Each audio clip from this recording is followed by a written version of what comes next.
Welcome back to the weekend wrap. No production, just my thoughts. As always, please like and subscribe, share with a friend, a colleague, a relative, an associate, an enemy, any and all in between. It's appreciated. And I got to say thank you to everyone, new and old, who pulled up to both the watch-alongs that took place this weekend from Saturday morning in the UK or Friday evening, I guess, in the US or wherever else you may have been watching from. Also, the one last night, so Saturday evening, taking place in Riyadh, Saudi Arabia. Obviously, the watch-along is from the comforts of my own house. But yeah, look, it's been a very interesting and a very globally impactful weekend of boxing. Friday more so than Saturday, but it is what it is in regard to that. So, quick thoughts on most things, and then obviously, I guess I'll talk about two main topics that we need to address. But I want to go through the card of Jake Paul versus Mike Tyson. It was at the AT&T Stadium Arena in that Arlington, Texas. Not that, it's Arlington. And yeah, it's to be fair, there were some good fights on the card. There were some fights that shouldn't have been as good as they were. There was some fights that shouldn't have been anywhere near that card to begin with. But you know, such as life. Look, kicking it off, it started off with Bruce Shushu Carrington against Dana Coolwell. I predicted that this one will go unanimous decision to Bruce Carrington, but there was a couple times when I was watching this fight, I won't lie, I was a little bit worried that that prediction was going to come a cropper, especially when, you know, I had it as a part of an accumulator bet that I put on. But yeah, look, Shushu showed the levels above Coolwell, which I said he would. I thought he would have a couple more moments of danger in that fight, but to be fair, he pretty much dominated from the start to the finish. But yeah, it was a great, competent performance from Shushu. It'll be interesting to see, you know, is he ready for title charges yet? Does he need one or two more fights to get himself to that level? What is he now, 14-0?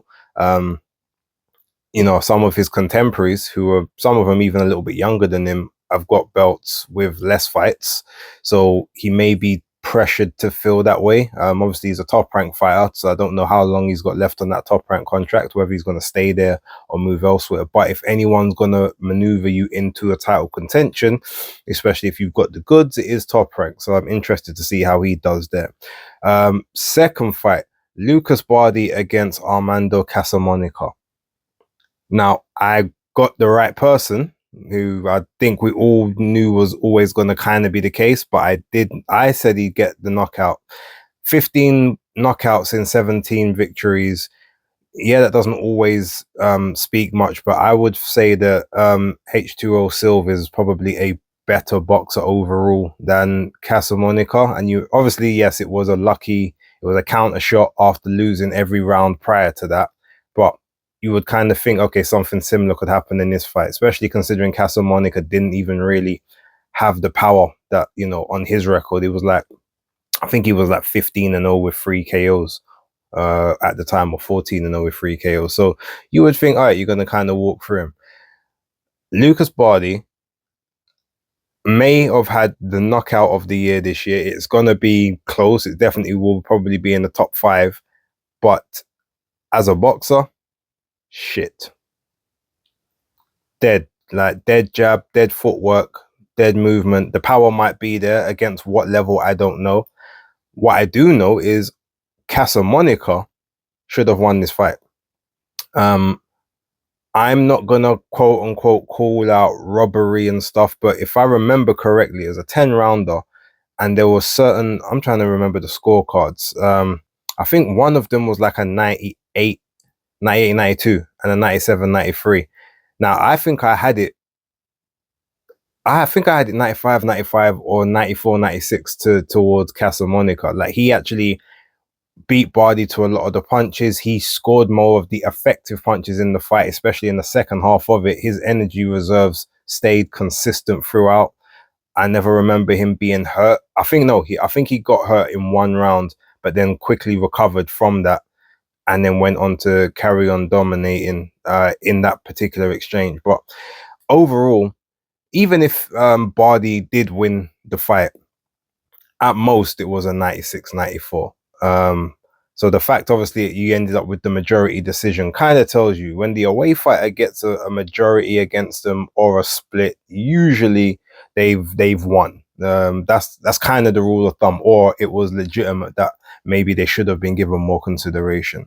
I want to see more of Casamonica. I actually think he's very very entertaining, and maybe the lack of knockout power will prevent him from being able to move further up rankings. But I think he's a fun fighter and I want to watch more of him. But I want to see less of Bardi because, yeah, not even just the fact that he messed up my accumulator, just what I saw in there was just awful.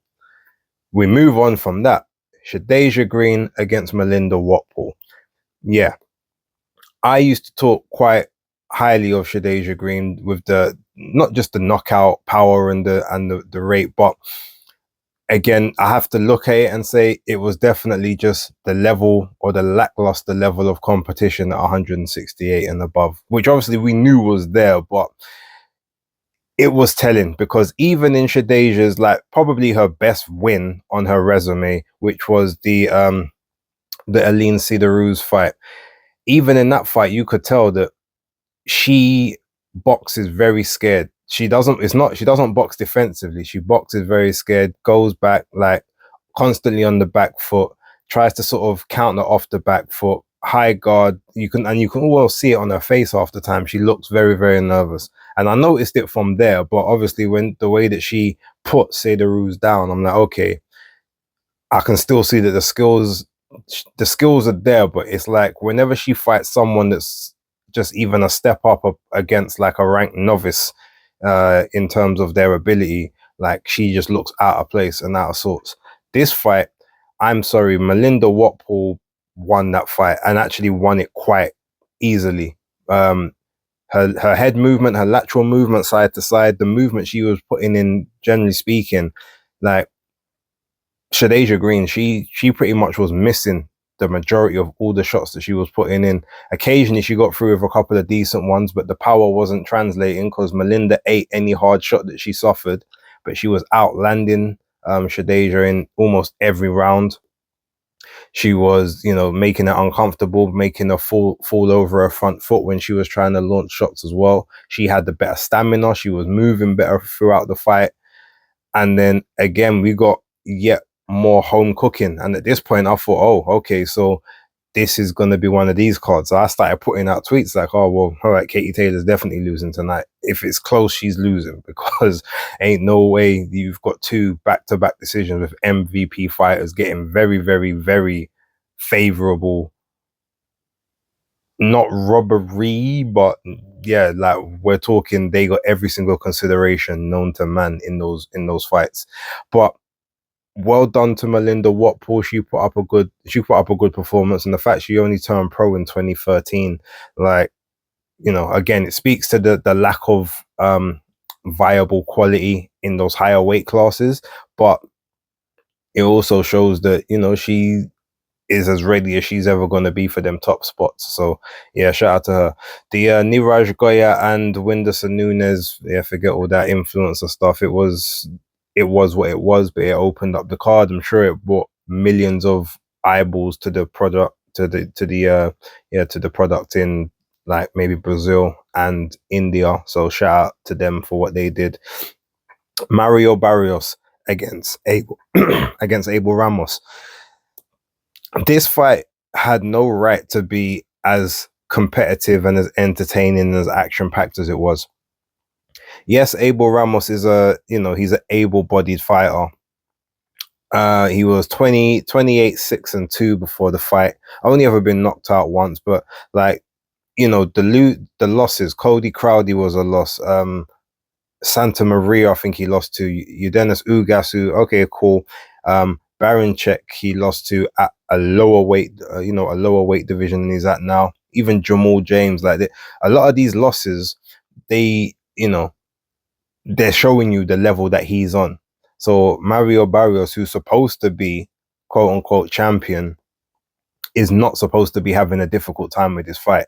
I'm not saying he's supposed to knock man out, but you're supposed to control this fight. Very similar to how we had Zurdo Ramirez controlling Chris Smith, and we'll talk about that in a little bit. But it was a good fight to watch. I will give it that, but it wasn't supposed to be. But that's even more of an indictment of how bad Mario Barrios is. He's not. He's improved since the Gervonta Davis fight. I'll give him that. He has improved a little bit, but he's not world championship level. So the fact he got elevated to a world title, I call it, that's the PBC. I feel that's definitely PBC politics there. Also, maybe Mauricio, because of the Mexican connection. Obviously, wanted to have maybe a Mexican holding the belt, but yeah, it's not good. And I think he put Ramos down in one of the rounds. I think it was he put him down in round 2. Technically, you dropped him in the first round, but the referee didn't rule it, even though Ramos's glove did touch the ground. Put him down in round 2, flash knockdown, but you got the credit for that one. You thought, okay, so business as usual. This is how we're supposed to be getting rid of him. Then all of a sudden, like out of nowhere, I think it was round 5, he ends up getting put down as well. Or was it round? No, it was round 6 that it happened. And all of a sudden, this becomes a very, very hard night's work. And then rather than using that height and that reach and those natural size advantages you've got over this guy, you're literally dipping down to his level, allowing him to get in close, attack the body and wing shots over the top, to the point where now you're on the back foot, basically trying to survive certain rounds like 7, 8, 9. Yeah, you're firing back and being competitive and whatnot, but you ain't supposed to be competitive. Like, you're supposed to be showing that you're championship level. So while the fight was very entertaining, the next time, if the fight was to have a rematch, I'll just have to look at it like, okay, I know what level both of these guys are at. They are both at the same level. Barrios has been carefully engineered towards being at that top spot. It's a victory that is aging horribly for Tank Davis. It's not the first. There's been many that have started to age very badly. But yeah, look, it ended in a split decision draw. So yeah, we'll leave it there. Definitely, he's not going to be unifying with Boots Ennis or Stanionis anytime soon, or Brian Norman. But if I was one of those promoters, I would definitely try and get him in the ring, because that's an easy belt to pick up at this point. I'm sorry. Moving on from that, we get to what was probably fight of the weekend. If not, it's a close second. But you have Katie Taylor versus Amanda Serrano 2. Now, my prediction for this fight, technically, it's like I got the fight right, but method's a little sketchy, because my prediction for the fight was that Katie Taylor's going to win the fight, and it's going to be pretty clear or comfortable that she's won it.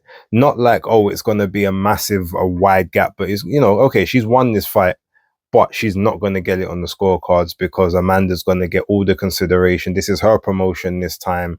They're obviously going to try and right the wrongs. They're going to be very, very favorable to her.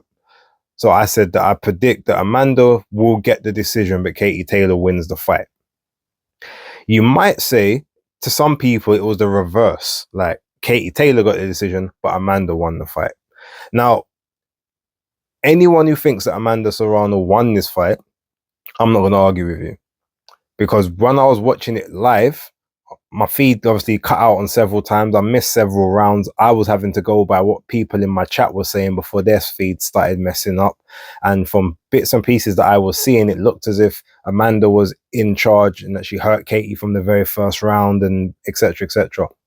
So I couldn't give her a comment. So when everyone was kind of, oh no, Amanda got robbed, Katie Taylor won the fight, Katie Taylor won, Amanda got robbed, I was like, you know what, I don't know. I can't sit here and say that you guys are wrong or anything. Like, I goes based on what I saw of it And, with the caveat that I only really saw about 4 rounds or maybe 4.5 rounds of the fight in total, the decision feels a bit wrong from what I've seen and from what I've heard. But I got a reserved judgment until I watched it back. So I watched it back, and then I'm like, oh, okay, no. I see where Katie's won this fight. Now, off the top of my head now, I can't remember what rounds I gave both girls, but I did end up scoring it 96-94, or sorry, 95-94 to Katie. But I do remember giving her rounds. I remember giving Amanda the first round. I remember giving Katie rounds 2 and 3. And then I think I gave Amanda round 4. Possibly I might have given it to Katie. And then maybe I gave Amanda the next 2. And then I gave Katie the next 2 after that, including the round where she got the point taken off. I gave her the 9th. I think I gave Amanda the 9th and I gave Katie the 10th. Or vice versa. I remember this wasn't one that I actually put down and was scoring live because I couldn't. But I think that's how I had it. So yeah, I did have Katie winning the fight, but again, in this fight there was a lot of rounds that were much closer than in the first one. So it's like if those rounds went the other way and they was given to Amanda Serrano, I'm not calling anyone. I'm not saying anything to anyone about it. If you feel aggrieved that Amanda didn't get this decision, I support your right to feel aggrieved on this particular occasion. It was razor close in certain moments, but it was a brilliant fight. Katie obviously showed her heart. She showed her grit. She also, Katie at times, I don't think she gets intentionally dirty, but she's willing to get rough and ready in the ring to, the same as her opponents do. Especially, Chantel Cameron went that way. Katie tried to prove, I can get just as, bullish as you. I'm not about to just let you bully me around the ring. She did the same thing with Amanda here. The big controversy, and I guess like the big change in the fight from the general public's perspective, because most would probably feel like Amanda was in her ascendancies in the first 4 rounds, is where the first head clash comes in. And the first one was definitely an accident. And you can kind of see it because of the way both women are, throwing their shots. Katie's obviously, she's trying to lead in with a lead-in left hook from her orthodox, and Amanda's trying to throw her a hook-like jab from her right side, obviously with the southpaw stance. And they're both of them are fighters that fall over their front foot and, obviously lean forward to try and gain velocity and power into the shot. And it just so happens that because one is on the right hand side leaning forward and one's on the left hand side leaning forward, their heads are going in the same direction as the punches are arcing, and just because of that the clash happened. And it cut Amanda's eye, but the cut at this point wasn't that bad. It was bad, like you could see obviously it's opened up and but it's not really bleeding too much, but you think, okay, cool, it's not terrible. In the next round, though, another clash does happen, and this is just a case where this one, I'm not going to say it was deliberate, but this one looked like there was maybe more intention to get on the inside than the previous one. Obviously, Amanda's, she's hunkered down, she's dipped. Katie sort of jumped in to try and she's thrown something and jumped in to try and smother. Heads have come together again, and this is the one that's really just split the eyelid open, and it looked bad. And I was surprised that the fight was carrying on when I saw it, just of how, and the fact that the skin flap on the eye, everything just hanging over. And even though it's not like bleeding profusely, it's just in a very, very nasty position where normally fights would get called off. But at this time, bearing in mind, I was looking at it, not really knowing how the first one was caused, and not seeing the rounds. No, sorry, I know how the first one was caused. I didn't see the rounds before, so I didn't really know how they was playing out. But I was thinking, if I'm Amanda's team, if I'm Jordan Maldonado, the trainer, I'm telling that, yo, like, doctor, she can't see. Look at what I'm making a big noise and commotion like that because 4 completed rounds has happened. So in my mind, if Amanda Serrano was winning this fight, I'm getting them to do everything they can to stop the fight so that Amanda can win it on a technical decision. That's just me thinking, from the team's perspective. Obviously, that would have robbed us of the great fight that we had. But as a member, that's what I would expect you to do from the team's point of view. So when that didn't happen, that initially made me think, oh, wait, was that caused by a punch? Because why are you not protesting it? If it's a punch, then that's a technical knockout. That was my first thought. Because again, I couldn't see the rounds the first time when I'm watching. This is what's all going through my head. And then I'm like, okay, but if you're not protesting, are you not confident that you're ahead in this fight? And everything was just kind of, all right, it's weird. It's weird. I'm thinking I'm doing everything I can to get this fight stopped if I think we're ahead. But from the fifth round on is when you could kind of see, even though Amanda did some really good work in rounds 5 and 6. I don't know if you necessarily give her both, but at this point, the punches from Katie are starting to hurt a lot more. The head clashes are probably hurting worse, but the punches are hurting more because now that skin flap's open, you've got this eye, you've got the nerves and everything. Everything's exposed to any pushes, any rubs, anything. So Amanda's feeling these shots. A couple of them, her head's twisted. The legs they've not wobbled, but there might have been a slight dip. Their punches are having more effect than they was having back in round sort of 2 and 3 and 4, and you can kind of see clearly that Amanda is quite impaired at this point. But shout out to both of them. Amanda would not be denied. She wouldn't capitulate. She kept throwing heavy punches as well. Katie was throwing heavy punches. I saw some of these CompuBox and quote unquote computer stats and these punch outputs which look totally like fabricated to me. Something about Amanda throwing or landing 200. I don't know if they meant that she landed 200 punches in the last 2 rounds combined, or she landed like 100 and something punches over each round. But if you land 100 punches on someone in a 2-minute spell and you don't knock them out, there's something to be questioned about your power. So I think that those actual score, those those CompuBox scores or those digital computer simulated punch output stats, to me they're all wrong. They've got to be wrong. And I didn't see Amanda throw over 200 punches in the last 2 rounds, or 289 or 298 punches, or whatever it was that they claimed it to be. So but look, to me, the right person won. The person that I believed would win the fight won the fight. But if you feel the other way, cool, no problems. This one was a lot closer than the first one, but I still think the first one was a much better fight overall in terms of the intrigue and how it played out. Then we go to look. Actually, not. I'm gonna save that till the very end of the video. Move over to Latino night now, and the card itself was a pretty good card. There was one dud match in it, which we're definitely going to talk about in a moment. But look, just running through the card real quick.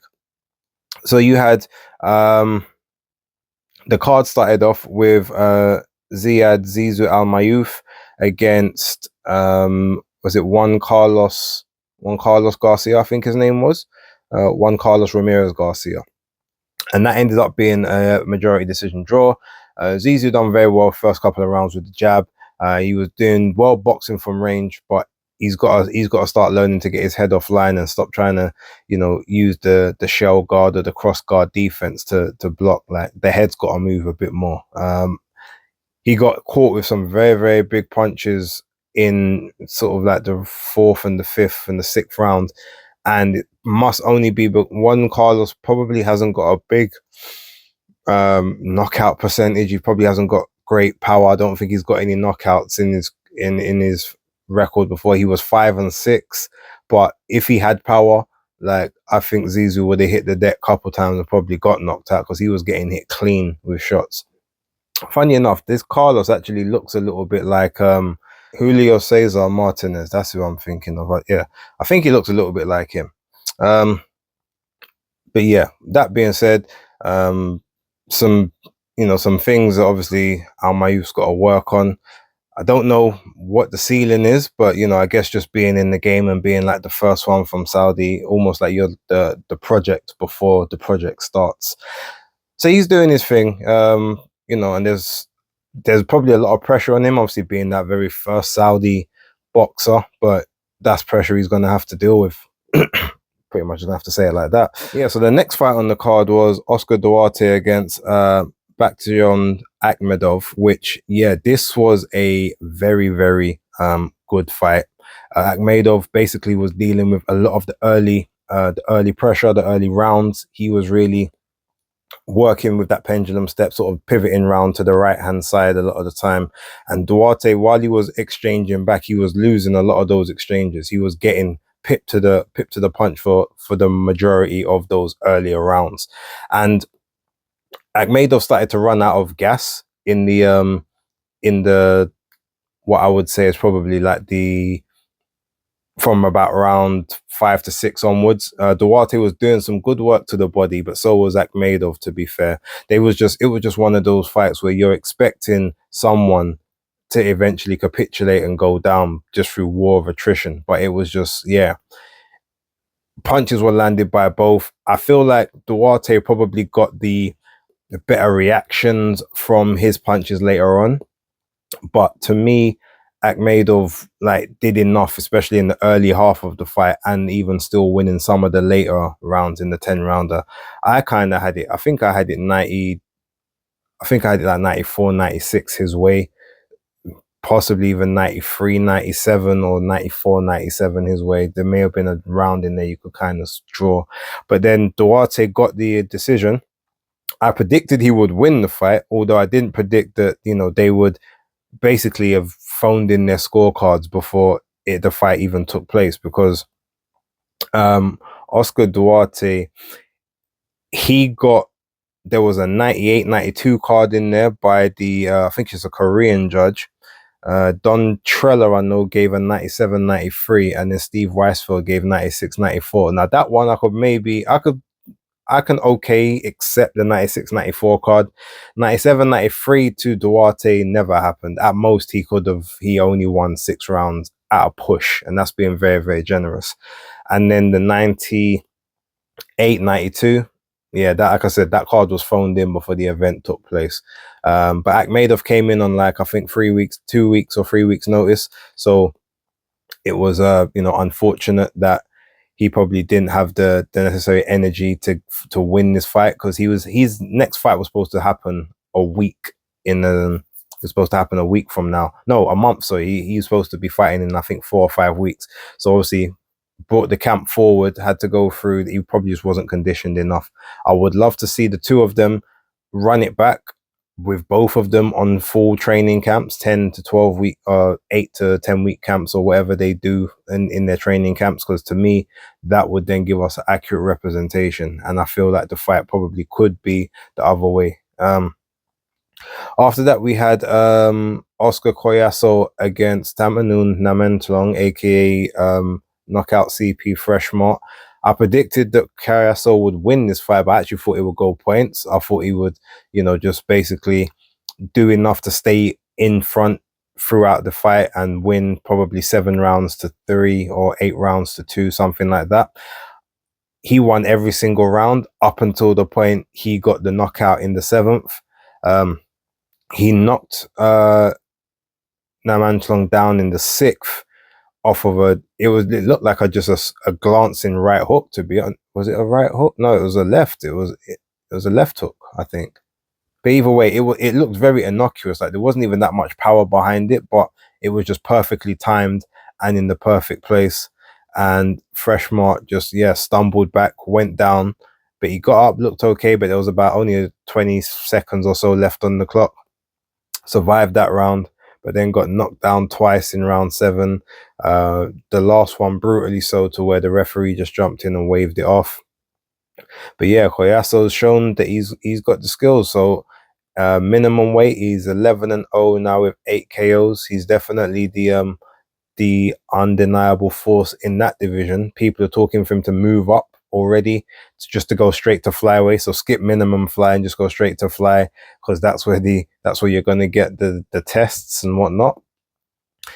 Some people are saying, look, just go and clear out that division and become undisputed, and then move up and just move up through the weights that way. Depends on, I guess, how they see him get into the bag and how they see marketing him. But I'm pretty sure he's already going to have a pretty solid following in Puerto Rico, and he is co-promoted by Miguel Cotto. So if he's not a celebrity already, I'm pretty sure that status is coming. Then we had William Zepeda against Tevin Farmer. Now, this to me was probably it was the highlight of my weekend. I won't say it was the fight of the weekend, but it was my highlight of the weekend, purely because Tevin Farmer showed why he is, a top-notch operator. Now, the only thing you can maybe say is there's certain times in this fight where he was either slipping and rolling and riding shots a bit too much without exchanging back and like punching in between to show that he's actually winning those exchanges. And that has probably cost him a couple of times in fights previously, although I still think he beat Raymond Muatayo and again jobbed on the cards. This one, I had this fight a draw. I had this five rounds apiece by the time it ended, but because he knocked down Zepeda with that pull counter left in round 4, I definitely think he should have won this fight. And it ended up being a split decision win for Zepeda, loss for him. So again, whenever you get them split decision cards, usually means that the away fighter has a right to feel aggrieved. And in this one, from rounds 1, 2, 3, you could clearly see that he was being able to cut William Zepeda's usual work rate by some of the movement, some of the way that he was flicking the jab, some of the way that he was just about getting himself out of range when William was trying to set his feet. But there was times where it was on the inside and you thought, and it looked as if his shape was actually falling apart on the inside. But then you once you saw it once and then you see it again, but nothing's really coming through that hard, and he doesn't look like he's being wobbled or buzzing. Like, oh, okay, so maybe this is just how you offset that particular volume. Now, look, there was obviously he was nullifying a lot of the volume by maybe punching and then grabbing, holding, trying to push William back, trying to maybe make him use his legs and drain his energy down a little bit. And they got separated a lot within that. I'm surprised that there wasn't any, maybe not points taken on that way, but stern words about all the holding that he was doing throughout. But again, it was effective. He was nullifying the work. He was also working on the inside, digging body shots to Zepeda, probably sometimes to the blind side of the judges, where maybe they couldn't even see some of that inside work he was doing. But he was trying to slow him down. He was having a lot of effect, to the point where in those later rounds, when Zepeda would normally be trying to throw like 40, 50, 60, 70 punches, the punch output was heavily reduced.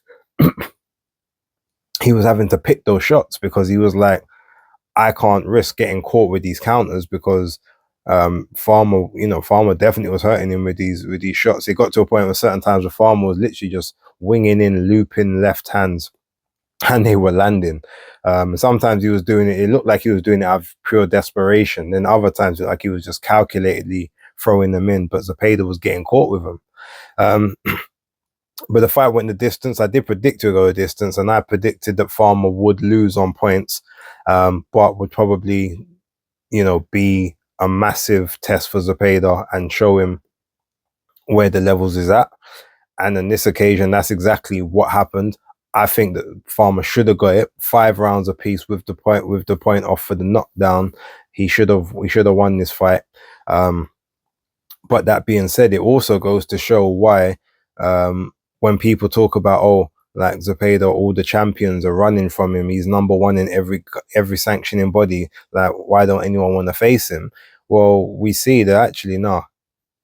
Shakur Stevenson said several times, I've literally been calling this guy out. He's my mandatory. Why am I calling out my mandatory to come fight me?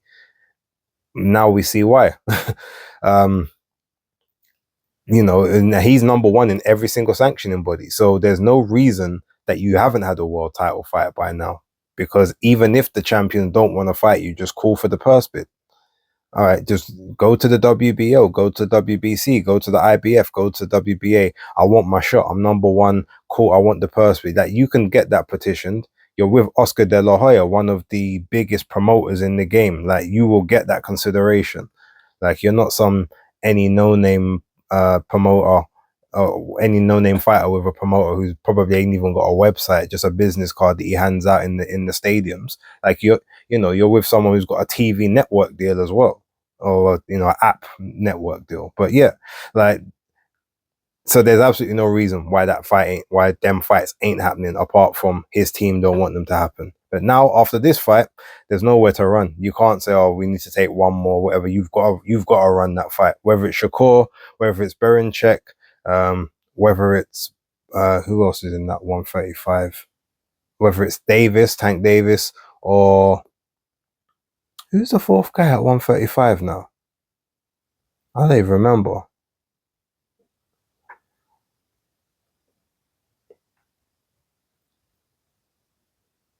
Actually, you know what? It's going to annoy me, so let me not even bother trying. Yeah, so no excuses. Oh, Lomachenko. Yeah, that's it. Lomachenko. Then we go to the co-main, and yeah, I'm not even going to say anything. Arnold Barboza won. I got it wrong. I thought Jose Ramirez would win just due to having a bit more experience. That's not the way it played out. This was definitely the most boring fight of the weekend. A fight I never want to see again. I don't want to talk about it. We're moving on to the main event. Right. Gilberto Zurdo Ramirez versus Chris Billum-Smith, aka the Gentleman. This fight played out pretty much as I predicted. I predicted Zurdo Ramirez on points, and I felt that it would be a pretty comfortable win, even though there'd be like spirited moments from Chris Billum-Smith. Just unfortunately, Zurdo has got better movement. He's the quicker of the two, which is something that I don't think anyone apart from Chris Billum-Smith believed to not be true. He obviously is the more fluid. He's got the better engine in terms of, especially the fact that he's got a lot of he's fleshy. Like, he's got a lot of it's not fat like fat, but he's got a lot of he's got a lot of fat. And because of that, he's able to use those fat reserves, those extra reserves, to give fuel throughout the rounds. Probably got a little bit of protection to some of those body areas as well, where there's a little bit of flesh there before you actually get to the muscle. So all of that being said, like, he was just the quicker of the first round was Chris Billum-Smith's best round. I feel like he probably I think he hit Zurdo with his best punch in that round, did buckle him back to the ropes a little bit. There was also a little bit of a foot foot placement, foot issue, tripping over the feet. Chris Billum-Smith, I think this was his first professional southpaw, or his second.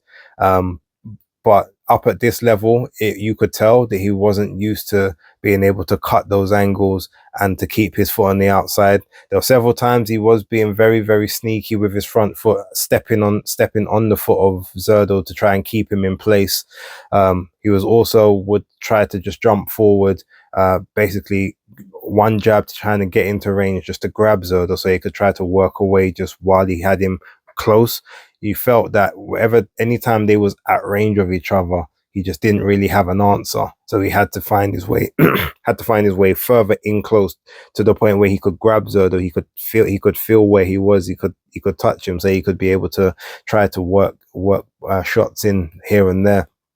Now, he landed some decent shots throughout the fight, but from about round 5 onwards, the shots everything about him just looked like there was nothing left. Like, he was breathing heavy from the second or the third round, which I've not seen from him before. Like, maybe the altitude, maybe the atmosphere was strange to him. Obviously, first time fighting out of the UK.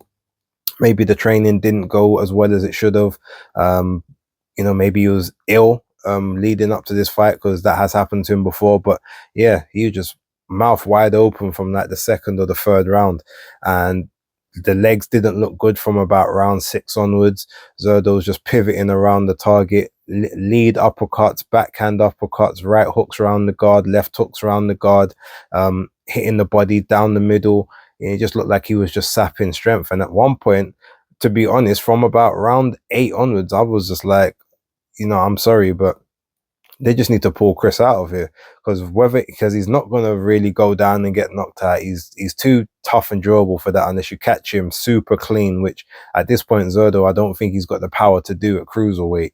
But he's just taking punishment. He's got nothing left. He's getting rocked with his arms down at times. It just looked a bit uncomfortable. But he went in there and he actually had some good success in the last couple of rounds, to a point. I think I gave him 2 of the last 3 rounds of the fight. No, I gave him 1 of the last 3. I think it was the 11th I gave him. It was the 10th or the 11th. But overall, I scored the fight 118-110 to Zurdo. I know a lot of people that scored it like 117-111. The scorecards from the judges, though, no, they decided that they wanted to be a lot more considerate to Chris Billam-Smith. I don't know why, because they gave him rounds I can't imagine where they found them from. I need to see those scorecards to verify that. But we're talking, it was a 116-112 and then 2 115-113s. And yeah, those are way too close. So there's no way that Chris won 5 rounds in that fight. He was lucky to be given the 4 rounds. Like 3 is the most I saw him winning. And I was actually trying to look for rounds to give him. Even one of the rounds, I'm like, oh, I think that Zurdo still won that one, but I'm gonna edge it to Chris, because I feel like he landed some really good shots, and it was his most competitive one since. And I know you're not supposed to do it that way, but I gave him that, and then I think everyone else around me gave it to Zurdo. So yeah, I know at this point, I'm guessing Chris is probably going to be kicking himself. He's finally, left the UK, first time leaving the UK. It's not the Vegas trip he wanted, but he left the UK and he left his belt outside the UK as well, probably for a lot less money than he was due to make in the Jai Opetaia fight, which is why they tell you, like, you can't be marinating these fights. Like, when you get the opportunity to make the big money, take it then and there, because that opportunity could go away, and it's gone away now for Chris. I don't know what he'll do moving forward, whether he'll carry on fighting, or whether he's made enough now that he can happily sort of sail off into the sunset. Bournemouth isn't the most expensive of places, and I know from what I've heard, he's very good at managing his money. He does very well to keep his money aside. He can definitely get punditry work and and stuff like that. So this might be the last we see of Billam-Smith in the ring. I'm not saying it should be. If he wants to give it another go, I'd be interested to see him run it back with a couple other people. But I just don't think now there's any of the current champions that he can beat. I don't think he can beat Jai. We've seen he can't beat Zurdo.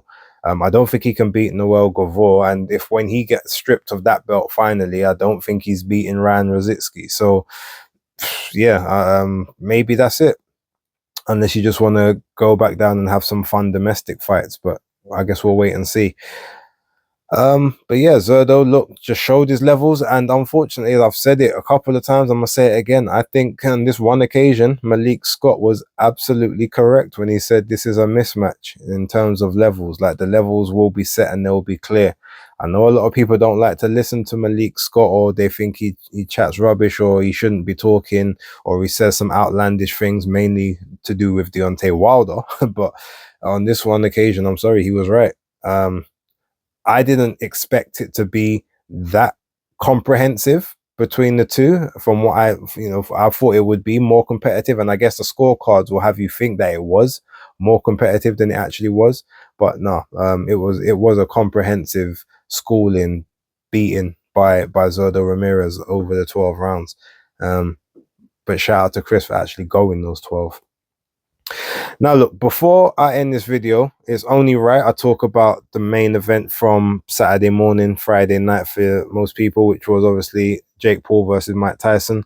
I'm not going to spend too much time on it, but I said prior to the fight numerous times, and I said it before, this is the one time where Jake Paul is actually fighting someone that's naturally a bigger individual than him, like size wise, not height and everything, but naturally bigger. Jake obviously had to artificially put on weight for this fight because he's not a natural 227-pound individual. He's probably closer to that 170, 175, 180 as his natural walk around type weight. So he's had to put on about 37, 40 pounds just to have this fight. I said he would have the speed and all of that, but probably Mike will have the power. But I said to people, look, don't be surprised if Mike Tyson can knock him out, or don't be surprised if that were to happen. But ultimately, I don't see Mike being in as much problems as some people did. It's not a fight I was particularly calling for, but obviously I was about to watch it just the same as everyone else. But I also couldn't trust it was a legit fight or whatever. Some people have insinuated that Jake was carrying Mike through the fight, or that he was pulling his punches, or that he was choosing not to knock Mike out. Yeah, totally incorrect. I mean, the 14-ounce gloves is maybe different. Maybe he's also not used to punching in the gloves that are that big. I'm talking about Jake here. But in that first round, I feel like he felt the power for Mike on a couple of occasions. I think in the second round, Mike caught him with a counter left hook, which Jake felt as well. And literally, I think there was no time in this fight where he planted his feet and tried to throw. He threw shots, but a lot of the time he would throw a shot and then he would get out of range, or he might try to throw a combination, but he's not sitting down. He's almost springing in his feet to make sure that he can kind of just get away. Because that's pretty much what he was doing. He was on the back foot trying to make Mike move, because we know that Mike's about to gas out and he's not going to survive more than, say, 2 or 3 rounds at any decent pace. But Jake was definitely letting go of full-bodied shots. Again, he wasn't sitting down on them, but that's primarily because he didn't want to get caught with the counters. Mike ate a lot of shots. You could tell that obviously the shots were hurting, but people always said he's actually got a very good chin. And it takes a lot to really, get him out of there. And obviously the size of his neck, you can clearly see that he's able to absorb some shots, which really and truly he shouldn't be absorbing. But for those people who think that Jake was carrying him, if you're carrying him, you're not going to be throwing full-bodied or power shots to the head. Like, everything you're going to be doing is to the body. And you're going to be just jabbing more than anything, not letting that right hand go. He was trying to take Mike out and then probably realized that he didn't want to get close enough to really commit to those shots just in case it went wrong. And then I think in the last round, he's like, you know what? I doubt I'm going to get him out of here. But even if I try to, at this point, it's not going to look good on me. So maybe in that last 10 seconds, he decided, like, you know what? I'm going to back off. Maybe do a little noble gesture. You've survived. I didn't think you'd survive the 8 rounds. You're here. So cool. I'm not even going to bother throw a punch again. And that's kind of how it ended. Yeah, I don't need to see Mike in the ring again. I didn't need to see him in the ring this time, but I wasn't as worried about him as other people were.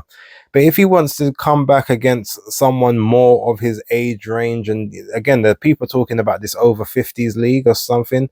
If that's the next thing, you know what? If he wants to do it, it's fine. Like, I'm not going to be outraged and shocked.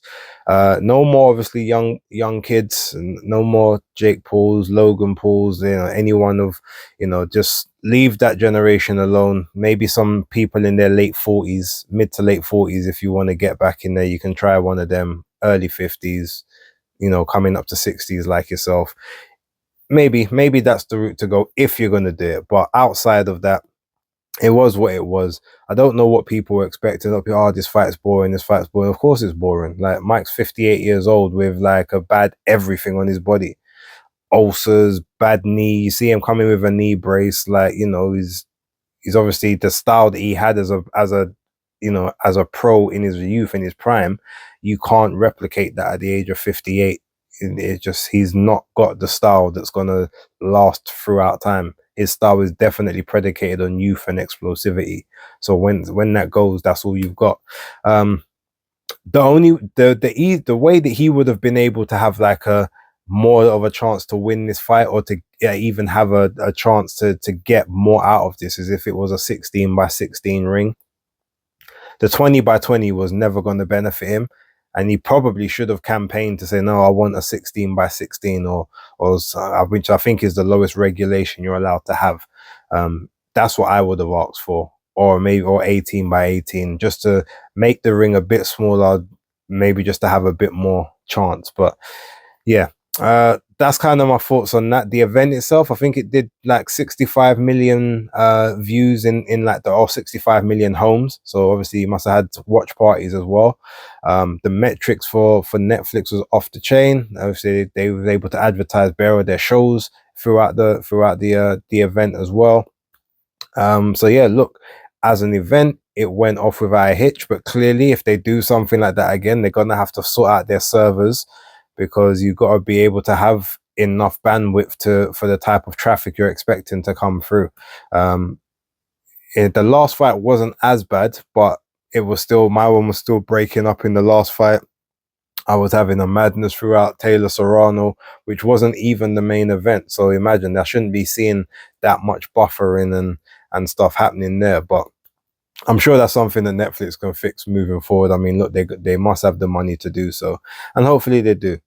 But anyway, look, I'm going to leave it there. I've been going on for a lot longer than probably I was supposed to. But yeah, it was a really interesting night. Again, thank you to everyone who jumped on the watch alongs, the super chats that I got on Saturday morning, especially. Thank you very much. And for everyone, you know, just rocking. If you hit that subscribe button, that was appreciated. The likes as well. Keep all of that coming, and we move forward to the next one. But for right now, I'm going to leave it there. More content obviously coming throughout this week. So thank you for listening. That's the weekend wrapped up, and I'll catch you on the next video. But until then, peace.